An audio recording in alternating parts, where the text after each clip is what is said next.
Welcome back, everybody, to our studies in AQA A-level politics.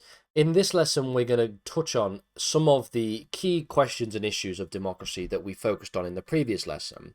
So, essentially, the previous lesson, as you know, if you've gone through it, looked at the definition of democracy, looking at the history of the use of the term, and examining some of the basic principles therein. This lesson is going to focus on some of the key features of democracy. Essentially, the idea of democracy sort of necessitates the existence of other principles in order for democracy to run effectively. And it is actually a reason why that some political institutions might not even consider themselves to be democratic in nature. There are some NGOs, non-governmental organizations that track and trace democracies that conclude that some countries are not democracies despite adhering to that basic principle. And the reason for this is because the idea of people power, the idea of popular sovereignty, the idea that government is run by the people for the people, is very nice when we think about it as a basic definition, but there's more to it than that. There is more to it that needs to be discussed, and that is the features of democracy that we're going to focus on here. This is what the specification says, as noted from the previous lessons. We're just going through various different elements and impacts on the idea of democracy. And specifically, we're going to be talking about the following key features of democratic institutions. The key features that we will explore in this lesson include the idea of sovereignty, the idea of the rule of law, the idea of pluralism, the idea of elections, and the idea of civil rights and accountability. So these are all key words that you will be required to become familiar with throughout your series and studying on A-level politics. And if you ever choose to go on to study politics at university, you will obviously come across these questions as well there too. So beginning first then, the idea of sovereignty, and specifically the idea of popular sovereignty. Popular sovereignty means that the ultimate political authority and the ultimate conclusion of where power resides is in and with the people. In a democracy that we're focusing on, the legitimacy of a government derives from the consent and the participation of the people to be governed. So when there is an election, for example, the election, you vote for a particular political party. And for those of you who are starting your A-levels in 2024, there has just been an election. There is an election that has overthrown 14 years of Conservative government, and we now have quite a sizable Labour majority. Now, the people who voted for the Starmer Labour government have done so in quite a lot, in quite large numbers. Of course, they won the majority of the votes and they won the majority of the seats. And what this does is it gives them what we call a mandate to perform the pledges that they made in their manifesto. So the general idea of elections in the United Kingdom, and we will get to this when we look at elections in more detail, but the general idea of elections in the United Kingdom requires us to essentially make a vote on the basis of what that particular political party is saying it's going to do. Okay, so the Starmer Labour government, they published a manifesto saying that they would do a variety of different things, and because people voted for that, they voted in their majority for that, they now have a mandate to go and perform those particular actions. And this is this idea of consent. They have been given consent to perform the policies and to pass the laws that they said they were going to do through the instigation of an election.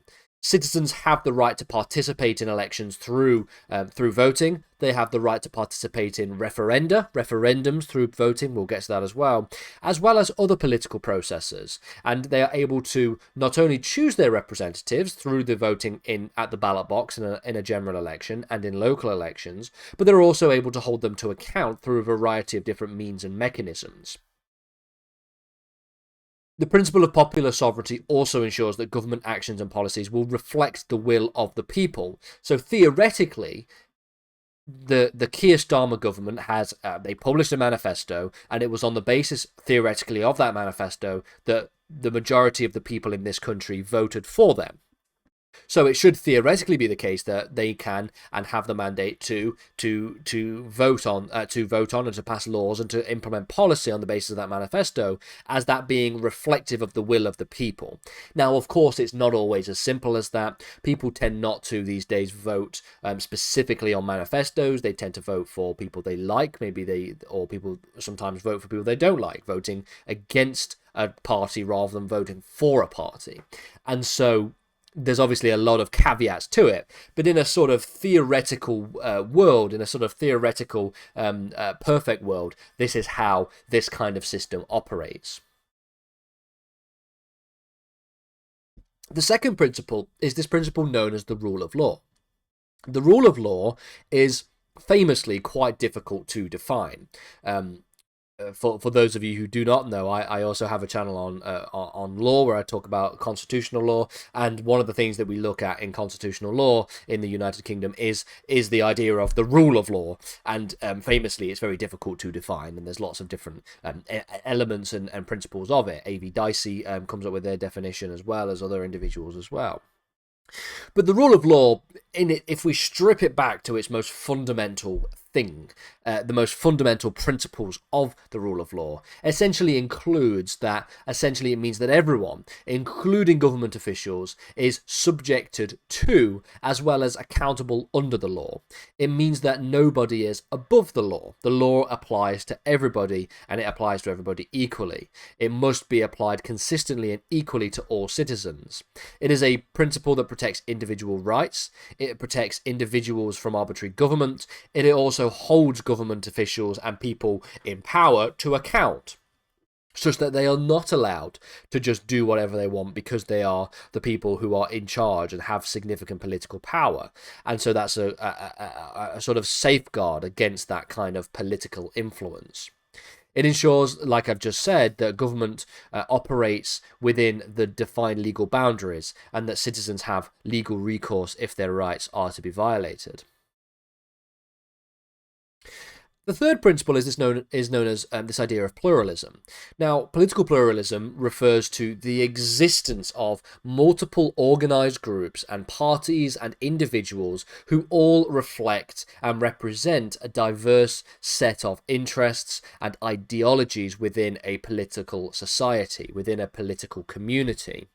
It fosters competition, it fosters debate, and it fosters compromise, and it ensures that the right opinions and the correct ideas sort of rise to the top when it comes to conversations about what ought and ought not to be done in a political system. Political pluralism allows citizens to have choices, and it allows them to have alternatives in elections. There's not just one party that you can vote for in a general election. There are multiple parties. When I cast my ballot in 2024 in the elections, in both the local elections as well as in the general election this year, there were lots of candidates. There was about 4 or 5, I believe, in my constituency, candidates that essentially I could have voted for any of them. I could have spoiled my ballot. I could have done whatever I wanted on that little ballot sheet with a pencil that I have. And so it really reflects that there is a diversity of perspectives and a diversity of interests. And this almost holds ideas to account, if you will. If you have an idea about what should be done in a political system, let's say you have an idea about economic policy, let's say you believe in supply side economics or something like that. You don't have to know what that means, but let's just say that you believe in that type of economic policy. Then what pluralism allows you to do is to test that idea against people who disagree with you, against people who do not believe that supply side theory is particularly apt and relevant. And so it allows for you to hold your own ideas to account. Obviously, it is the case that when we think about democracy, one of the things that is important is this idea of an election. So free and fair elections are essential and are essential features of democracy. They provide citizens with the opportunity to choose their representatives and to express their preferences through voting. I chose to vote for a particular political party over another political party because of my beliefs, not only sort of politically, philosophically, and ideologically, but also on the basis of the policies that they had that had put in their manifestos representing and aligning closely with my interests. And that's why I voted for the party that I did. I'm not going to say who I voted for in the general election, but generally speaking, that's how this kind of system should operate. Elections must also be free and fair. The point at the top of this slide here that says that they are free and fair elections, this is an essential part of democracy. There are plenty of so-called elections that take place that are not free and that are not fair. Look at elections within the Russian Federation in the last 30 years. Elections must be conducted without coercion, they must be conducted without intimidation, and they must be conducted without fraud. They must also be transparent, accountable, and accessible to all eligible voters. One of the biggest political conversations that's been going on recently around democracy and elections is the idea of requiring voter identification, requiring ID. The idea of requiring ID for you to be able to vote in an election is on its face not necessarily a bad thing. There's nothing necessarily wrong with that. But what it ends up doing fundamentally is potentially disenfranchising people who can't afford identification. And so the question of balance here between making sure that you allow everybody to be able to vote and that people who can't vote have the ability to or have access to voting in a way that is just and equitable, and also balancing that against the concerns that might exist in a particular society about election fraud and about election interference and all of these different kinds of things. It is obviously a fraud versus disenfranchisement rights debate, and it's one that obviously is going to be quite important and quite controversial in the coming years. Free and fair elections essentially ensures that political power is legitimately and democratically determined by the will of the people. It essentially allows us to understand exactly where power is placed and exactly why they place that, where that power, or why that power has been placed in the hands of that particular individual or set of individuals or political party. The voting in a free and fair way allows complete transparency in where power essentially resides.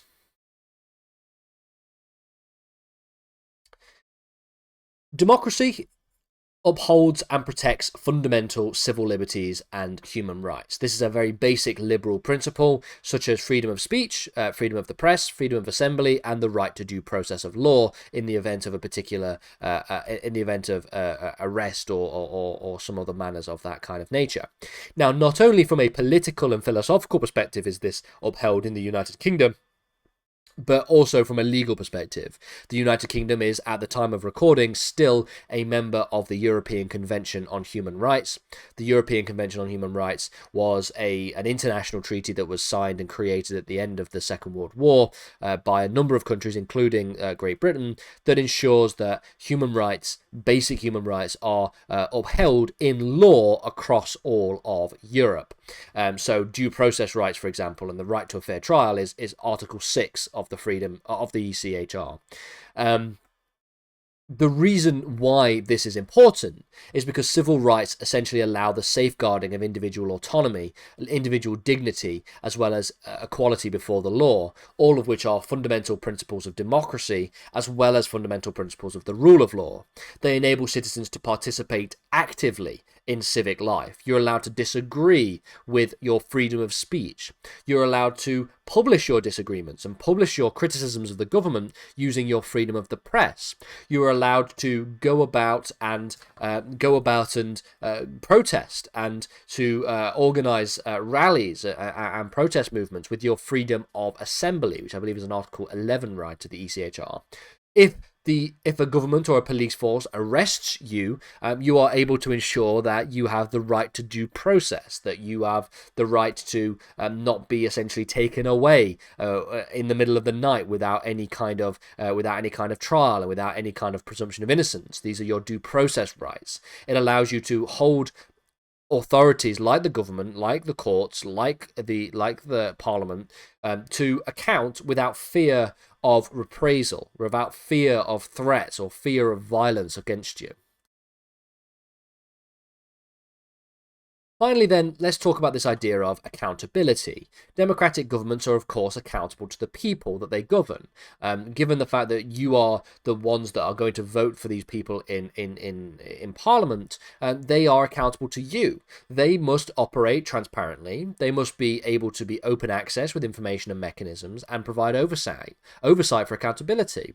It also ensures that elected officials and public institutions are held responsible for their actions and decisions. One of the most important ways in which accountability is shown in our democratic system is through elections.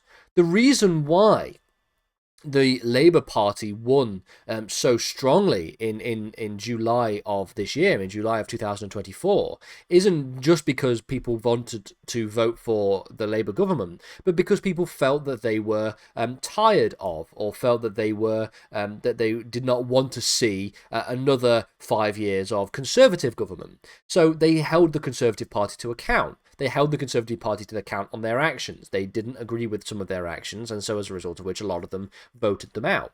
So if we remember back to July of 2024, a lot of the rhetoric wasn't necessarily about what the Labour Party is going to do, but more so about what the Conservative Party hasn't done. And so as a result of which, they were held to account through the election and through the ballot box and have been kicked out of power. That's just one example of how this operates. You can see in 1997 that Tony Blair gets and his new Labour government gets the largest majority in history, and slowly that whittles away over many years and up to over a decade until we get a coalition government in 2010 between the Conservatives and the Liberal Democrats. And there are various reasons for this. Obviously, people become more disenfranchised, or they become more, what's the word? They become more cynical of the new Labour government, let's say, especially when it comes to controversial decisions that the new Labour government did, like, for example, the invasion of Iraq, all of which obviously contributes to them being held further and further to account until they are booted out of office for 14 years in 2010.